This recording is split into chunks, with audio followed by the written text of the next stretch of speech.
Hello guys, welcome to my YouTube channel Robin study centre.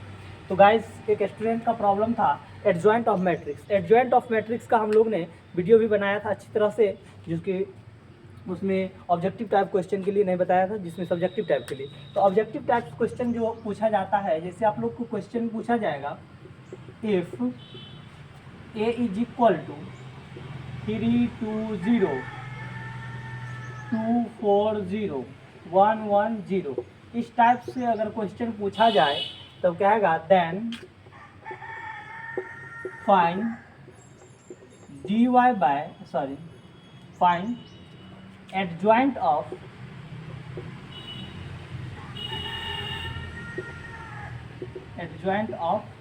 ए, यानी कि find करने के लिए पूछा जाए। ठीक, इसको शॉर्ट में एडीजे भी लिख सकते हैं, ये ऑफ ए। ठीक, यह फाइंड करना है।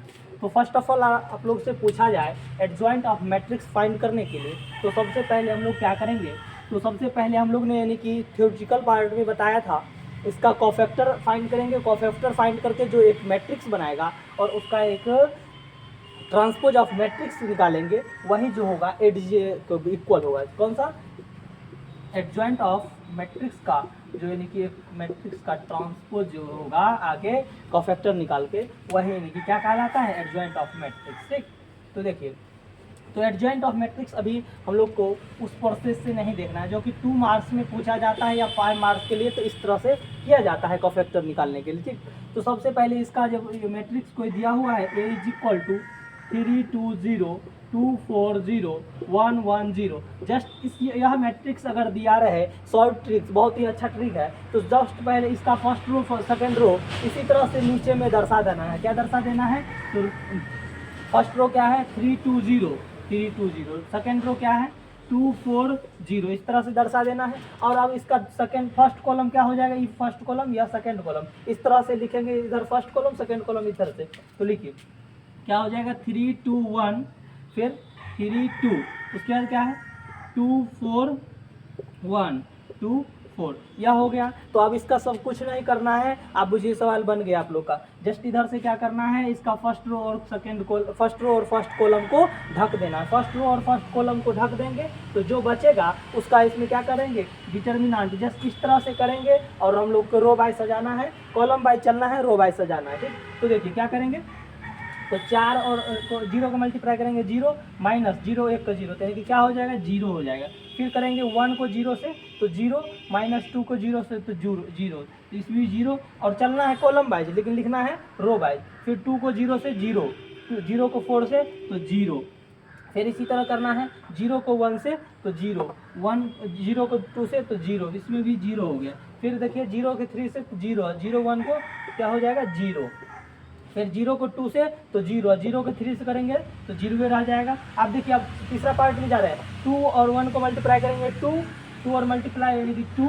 उसके बाद 1 को 4 से करेंगे तो माइनस हो जाएगा 4, तो 2 में से 4 जाएगा तो -2 बचेगा। ठीक, इसी तरह करेंगे 1 को 2 से तो क्या हो जाएगा?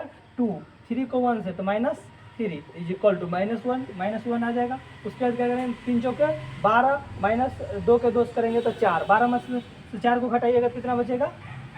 तो 12 में से 4 जाएगा तो 8 बच जाएगा। ठीक, तो इस तरह से आप लोग को कर लेना है। यह जो नया मैट्रिक्स आया, यही यानी कि क्या आ गया? Adjoint of matrix. तो एडजॉइंट ऑफ मैट्रिक्स के लिए बहुत ही इंपॉर्टेंट है, इसको लिख सकते हैं ADJ of A, adjoint of A. Adjoint of यह मैट्रिक्स, जो फर्स्ट ऑफ ऑल जो मैट्रिक्स दिया रहेगा, उसका पहला रो और पहला रो दूसरा रो को इसी तरह नीचे लिख लेना है इसके बेस में। फिर जस्ट आगे यानी कि लिखेंगे, इसके आगे लिखेंगे तो बस इसका जो कॉलम बनेगा, फर्स्ट कॉलम सेकंड कॉलम को इस तरह दर्शा देना है बस, और फर्स्ट रो और कॉलम को ढक देना है। बाकी जिस तरह से डिटर्मिनेंट निकालते हैं, कॉलम वाइज डिटर्मिनेंट निकालेंगे और रो वाइज लिखते जाएंगे, वही हम लोग का एडजॉइंट ऑफ मैट्रिक्स निकालने के लिए बहुत ही अच्छा ट्रिक है। तो आप लोग देखते रहिए, और आप लोग को अगर लगे तो उस वीडियो में नहीं सबसे कॉमेंट अथी के लिए कोफैक्टर निकालने के लिए, तो सबसे पहले इसमें भी कोफैक्टर निकालने के लिए हम लोग ने बताया, तो C1 कोफैक्टर को C11 या A11 से डिनोट किया जाता है। कोफैक्टर के लिए हम लोगों ने बताया था सहखंड होता है, यह क्या होता है? सहखंडज होता है। एडजॉइंट क्या होता है? सहखंडज होता है, और कोफैक्टर होता है सहखंड होता है। ठीक, तो इसके लिए हम लोग ने बताया कोफैक्टर निकालने के लिए C11 निकालिएगा तो पहला रो का पहला कॉलम, पहला रो का, इसके लिए सिर्फ खाली साइन का याद रखना पड़ता है। इसमें plus minus plus minus plus minus plus minus plus, यह साइन आप लोग याद रखिएगा तो बेहतरीन से बेहतरीन क्वेश्चन को आप लोग सॉल्व कर सकते हैं। देखिए इसके पहले रो और पहले कॉलम को ढक देंगे, ठीक है। उसके बाद इसका डिटर्मिनेंट निकालेंगे। फर्स्ट पे क्या है, प्लस का साइन है, प्लस पे रहेगा तो 4 0 0 यानी कि 0 रह जाएगा। उसके बाद निकालेंगे पहला रो का दूसरा कॉलम, तो इसको ढक देंगे, दोनों को क्या बचेगा, 2 में से 0 0 1 यानी कि 0 हो गया। पहला रो का तीसरा कॉलम ऐसे निकालेंगे, फिर इसको ढकेंगे तो क्या बचेगा, 2 में से 2 माइनस 4, तो यानी कि 2 माइनस 4 तो -2 हो जाएगा।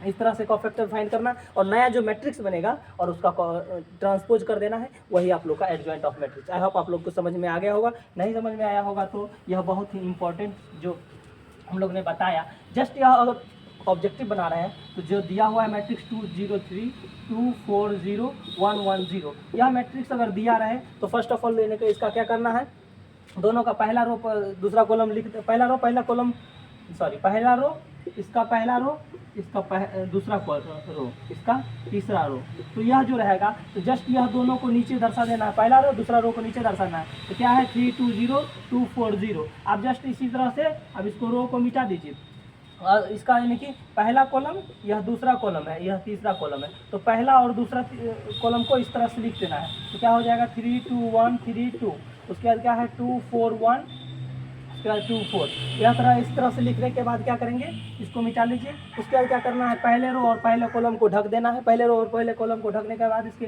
कॉलम वाइज यानी कि हम लोग को डिटर्मिनेंट निकालते जाना है, रो वाइज लिखने जाना है। 4 0 को 0 0 करेंगे तो 0 0 0 0 0 0 इस तरह से आएगा। इसमें फिर इस सब का 0 से है 0 हो जाएगा, ये 0 होगा। इसके बाद करेंगे तो 2 माइनस 4 यानी कि -2 हो जाएगा, 3 माइनस 2 यानी कि -1 हो जाएगा, 12 माइनस 4 यानी कि 8 आ जाएगा। यही आप लोग का एडजॉइंट ऑफ मैट्रिक्स कहलाएगा। ठीक, adjoint of matrix I hope आप लोग समझ गए होंगे बहुत अच्छी तरह से। ठीक है, नेक्स्ट वीडियो से फिर मिलेंगे। Thank you.